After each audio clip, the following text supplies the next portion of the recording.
Praise the Lord.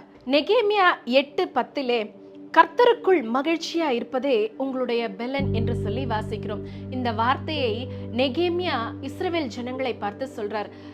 இஸ்ரவேல்ல எருசலேமின் அலங்கம் கட்டி முடித்து அந்த கொண்டாட்டத்தில் இருக்கும் பொழுது நியாயப்பிரமாண புஸ்தகம் வாசிக்கப்படுகிறது.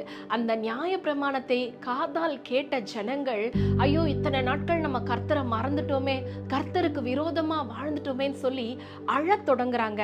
அவர்களை பார்த்து சொல்லுகிற வார்த்தை தான் கர்த்தருக்குள் மகிழ்ச்சியா இருப்பதே உங்களுடைய பெலன் என்று.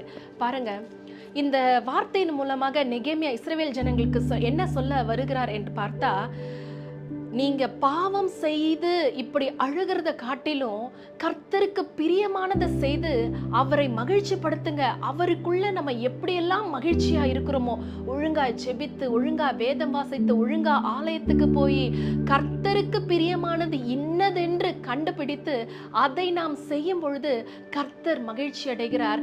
அப்படிப்பட்ட காரியங்கள் தான் கர்த்தருக்குள்ள நம்ம மகிழ்ச்சியா இருக்கிறது. இதை நம்ம செய்யும் பொழுது ஒரு விசேஷித்த பலன் நம்மை தாங்கும் என்று சொல்லி நெகேமியா சொல்றார். ஆமாங்க, இன்னைக்கும் கூட கர்த்தரை பிரியப்படுத்துறதுல, கர்த்தருக்குள்ள மகிழ்ச்சியா இருப்பதுல உங்களுடைய நேரத்தையும் காலத்தையும் செலவிடுங்க. அப்பொழுது ஒரு பெரிய பலன், ஒரு திடன் உங்களை நிரப்பும். அந்த பலன் நீங்கள் வாழ்வதற்கு தேவையான சகலவற்றையும் பார்த்துக் கொள்ளும். God bless you all.